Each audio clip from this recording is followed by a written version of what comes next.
श्रीमन्नारायण नारायण नारायण। बधाई हो हिमालय राज, बधाई हो। सुना है कन्या सुमुखी तो है ही, भाग्यशालिनी भी है। भाग्य का निर्णय तो भविष्य करेगा देवर्षि। हाँ, उसके जन्म से इतना अवश्य हुआ है कि संपूर्ण वातावरण में एक दिव्य आभासी व्याप्त गई है। मन प्रफुल्लित हो गया है और तन स्फूर्तिवान। अर्थात सभी दिव्य गुण विद्यमान है। इसका निर्णय भी आप ही ने लेना है। हिमालय राज, मैं इस समय यहाँ निर्णायक बनकर नहीं, दर्शनार्थी बनकर आया हूँ। दर्शनार्थी? किसका दर्शन? आपकी पुत्री के, और किसके? देवऋषि, आपकी टेव गई नहीं। आप सदा ही विनोद और परिहास की बातें करते हैं। भला आप देवऋषि और ब्रह्मपुत्र होकर एक नवजात कन्या के दर्शन की इच्छा रखते हैं? ये कैसी विरोध स्थिति है? मेरा विचार है आपके दर्शन और आशीर्वाद से कन्या और हमें पुण्य लाभ होगा। क्यों अनर्थ करवाना चाहते हैं आप हिमालय राज? आपकी पुत्री को मैं आशीर्वाद दूंगा। नारायण नारायण। देवऋषि, आप हमारे शुभचिंतक हैं, हमारा मंगल चाहते हैं, हमें बधाई देने आए हैं, तो क्या उस कन्या को आशीर्वाद नहीं देंगे आप? कौन किसका शुभचिंतक है और कौन मंगल आकांक्षी है और कौन आशीर्वाद देने की योग्यता रखता है, इसका निर्णय तो भविष्य ही करेगा। तो आप भी निर्णय के माया जाल में उलझ गए देवऋषि। नारायण नारायण, ये विषय ही माया से परिपूर्ण है हिमालय राज। अच्छा देवऋषि, अब चलें और कन्या को आशीर्वाद दें। राजन, मैं आशीर्वाद देने नहीं, लेने आया हूं। क्या आपको ज्ञात नहीं, जगत की हर कन्या मां जगदंबा का स्वरूप होती है। आप जो कह रहे हैं देवऋषि, मैं वही मान लेता हूँ और वही मानकर आपसे निवेदन करता हूँ, चलिए मां जगदंबा के दर्शन कर लीजिए। रीति नीति भी यही कहती है। चलिए मां जगदंबा के दर्शन करते हैं। आइए।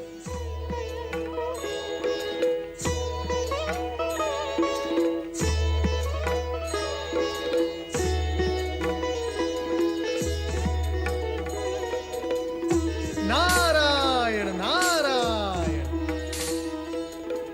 प्रणाम देवऋषि, मेरा नमन स्वीकार करें। कल्याण भव। आप क्या कन्या को आशीर्वाद देने आए हैं? नहीं महारानी नहीं, मैं तो बधाई देने आया हूँ। तो बधाई के साथ आशीर्वाद भी दे दीजिए। नारायण नारायण, कहाँ से लाऊं वो वाणी जो सत्य स्पष्ट कर सके? कैसा सत्य देवऋषि? इस जगत का वो विराट सत्य जो घटित होने जा रहा है। आहा, कितनी सुंदर कन्या है।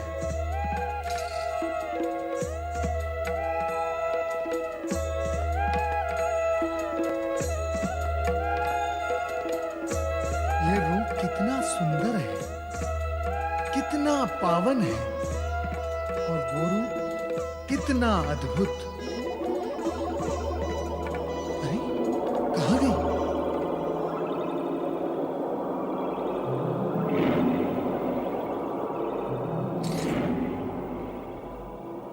आयुष्मान भव। नारद, मैं शक्ति का रूप हूँ, ऐसे संकेत तुम्हारे मुख से बार बार निकल रहे हैं, किंतु सावधान, ये रहस्योद्घाटन योजना और उद्देश्य दोनों का मार्ग अवरुद्ध करेगा। हिमालय राज और मैना रानी को तो इस सत्य का ज्ञान होना ही नहीं चाहिए।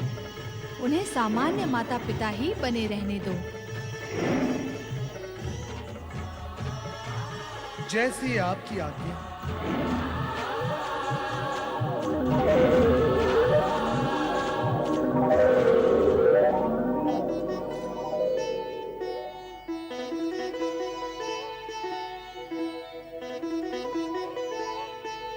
देवऋषि, आप किससे बातें कर रहे हैं? और बातें भी ऐसी जैसे किसी देवी से कर रहे हो।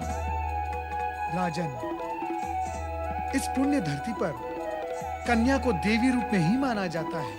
सत्य कहा आपने, पर देवऋषि, इतनी छोटी कन्या तो बोल नहीं सकती। पर मैं तो बोल सकता हूँ, जब बड़े इन छोटे शिशुओं के साथ संवाद करते हैं तो करते ही चले जाते हैं, और ये शिशु केवल सुनते हैं और बड़े इन छोटे शिशुओं के संवाद भी स्वयं ही बोल लेते हैं। और बस मैं भी वही कर रहा था। आपकी लीला तो आप ही जाने देव ऋषि। हाँ, वो तो माँ जगदम्बा भी जानती हैं।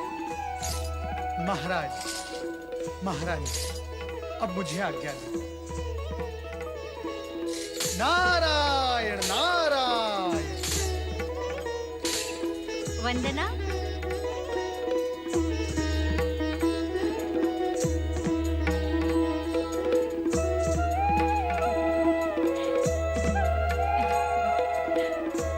कितनी सुंदर है हमारी पुत्री। देव ऋषि सत्य कह रहे थे, हमारी पुत्री साक्षात देवी का रूप है।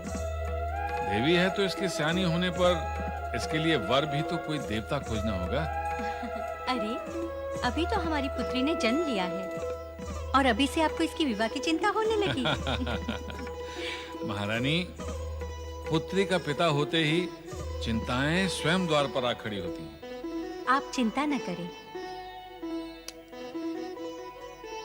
विधाता की कृपा से सब कुशल मंगल होगा। अब क्या होगा देवराज? वायुदेव, यदि क्या होगा के विषय में देवराज को ज्ञान होता तो क्या हम सब इस प्रकार भटक रहे होते? तारकासुर के अत्याचार दिन प्रतिदिन बढ़ते ही जा रहे हैं। स्वर्ग से तो हम पहले से ही वंचित हो गए, अब अन्य किसी स्थान पर रहने योग्य भी नहीं रहे। वरुण देव सत्य कहते हैं, हम जहां जहां जाते हैं वहां वहां तारकासुर के राक्षस पहुंच जाते हैं। हमारी स्थिति बहुत विकट हो गई है देव। वायुदेव ने जो कहा वो तो हम भोग ही रहे हैं, इसके अतिरिक्त अन्य संकट भी उत्पन्न हो गए हैं। वो क्या वरुण देव?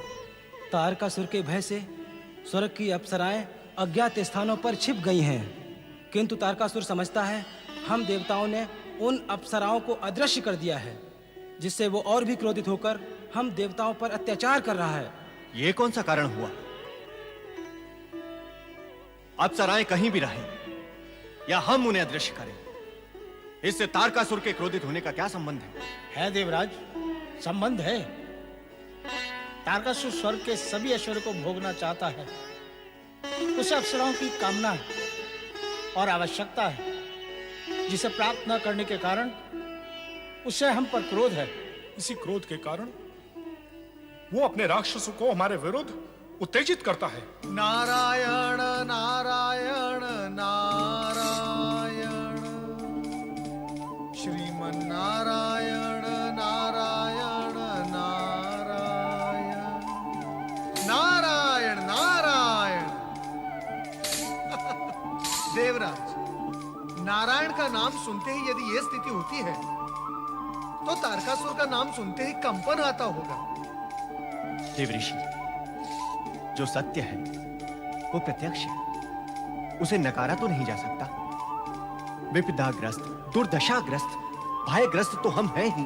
देवराज इंद्र, एक ही विषय पर बारंबार चर्चा करना, प्रश्न उठाना और उसका उत्तर देना मन में ग्लानि उत्पन्न करता है। आपका अभिप्राय क्या है देव ऋषि?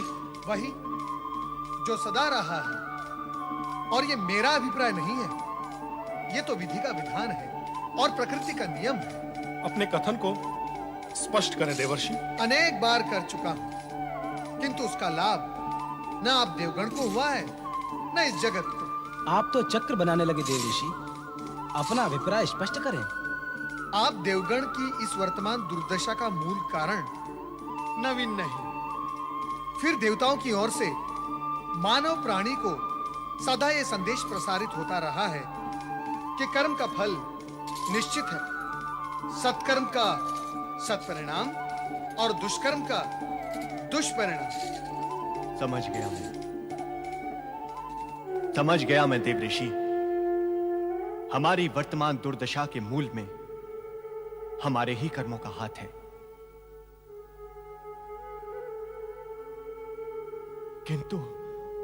किंतु इस विषय में तो मैं अपना दोष पहले भी स्वीकार कर चुका हूं। देवऋषि, आप तो केवल इस समय हमें इस दुर्दशा से उबरने का उपाय बताएं। उपाय?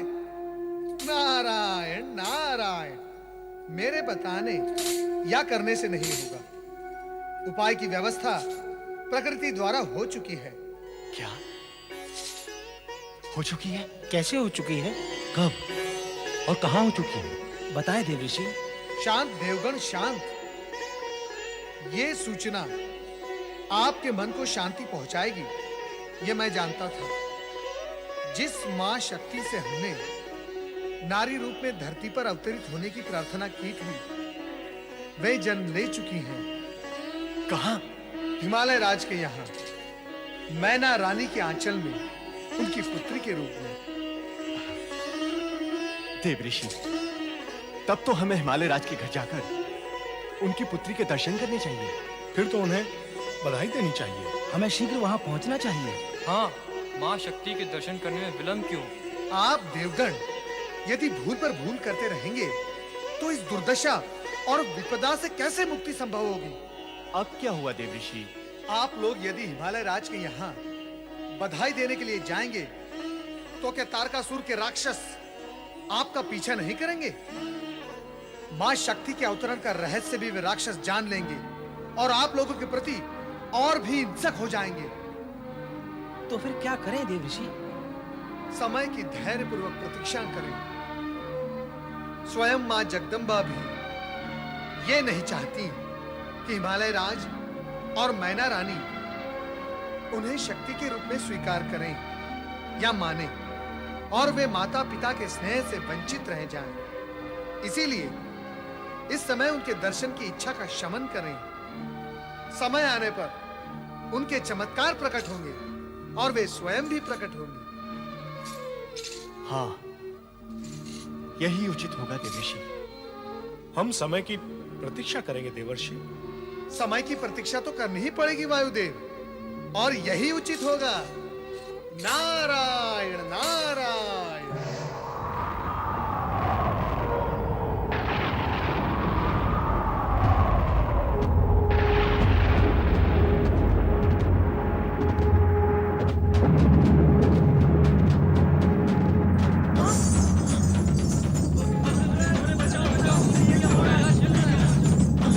कैलाश में भूकंप।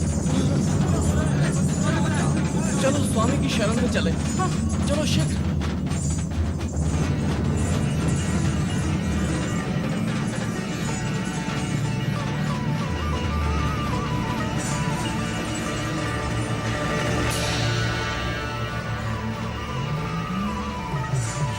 मेरा पुत्र। ये कौन बालक है? ये मंगल है, मेरा पुत्र। और आप कौन है देवी? अरे, मुझे अपना परिचय देना होगा। मैं हूँ पृथ्वी, धरती, जिसने तुम्हें धारण किया हुआ है। मंगल, मेरे पुत्र, मेरे लाल।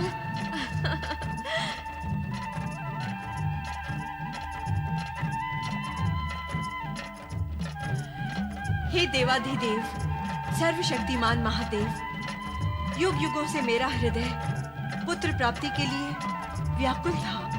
मैं प्रतीक्षा कर रही थी इसी दिन की, जब पुत्र की माता बनकर मैं सार्थकता प्राप्त कर सकूं।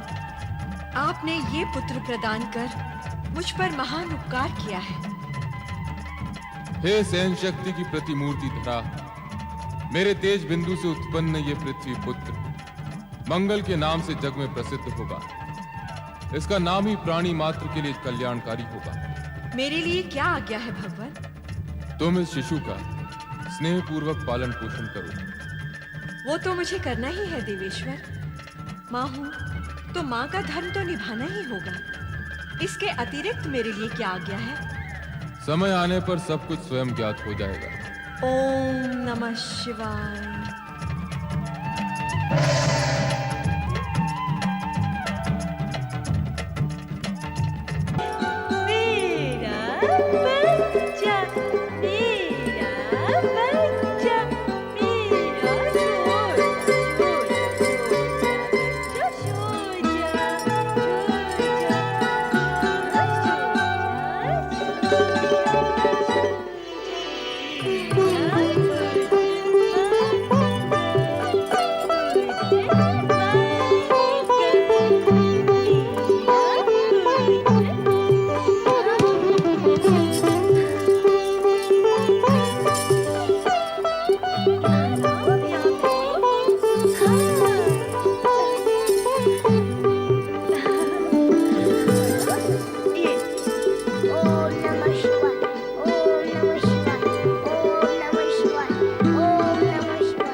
करना शुभ होता है क्या?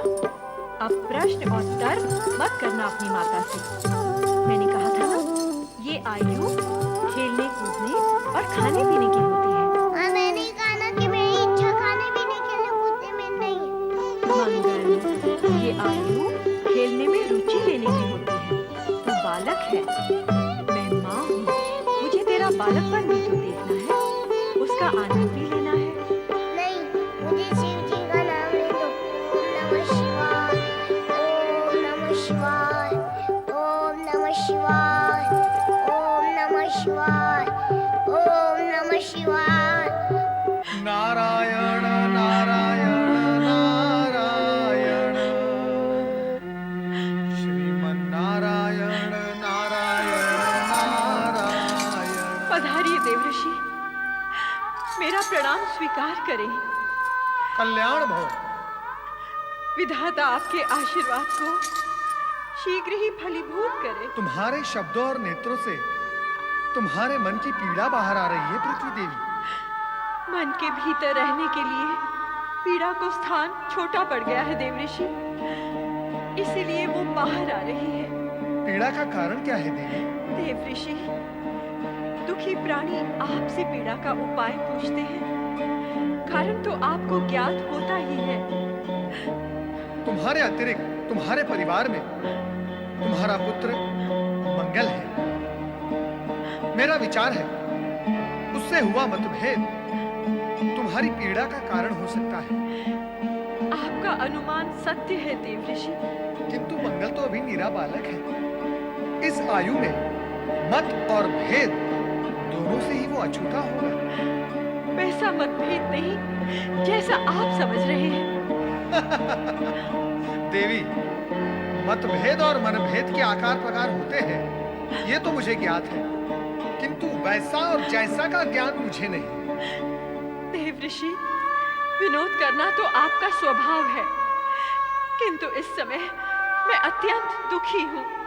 देवी, तुम्हारे दुख में मैं पूर्ण रूप से सहभागी हूँ, किंतु तुम्हारा दुख क्या है वो तो बताएं।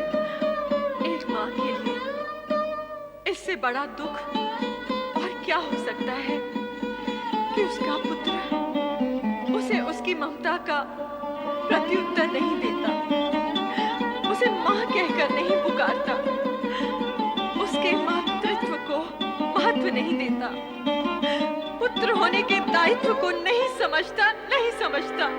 अरे अरे अरे, तुम तो पृथ्वी माँ हो, सारे जगत की माँ।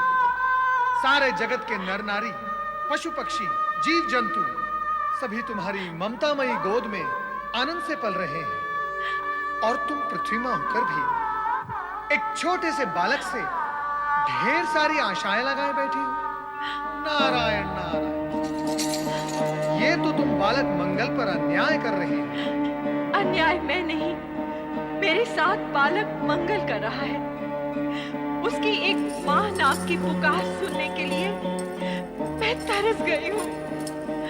शिव जी द्वारा प्रदान किए गए इस पुत्र ने आज तक अपनी माँ के प्रति ममत्व नहीं दर्शाया है। देवी, तुम्हारा हृदय तो विशाल है, तुम क्यों बालक के बाल व्यवहार से इतनी गंभीर हो रही हो? तुम्हें तो भगवान शिव के प्रति कृतज्ञ होना चाहिए, जिन्होंने तुम्हें पुत्र प्रदान कर मंगल को पृथ्वी पुत्र का नाम दिया। मंगल तुम्हारा पुत्र है और तुम मंगल की माँ हो। ये सत्य सारा जगत जानता है, और यही सत्य तुम्हारे लिए आनंद का कारण होना चाहिए। प्रकृति के नियमों के प्रति सजग रहकर धैर्य से काम लो। नारायण नारायण नारायण,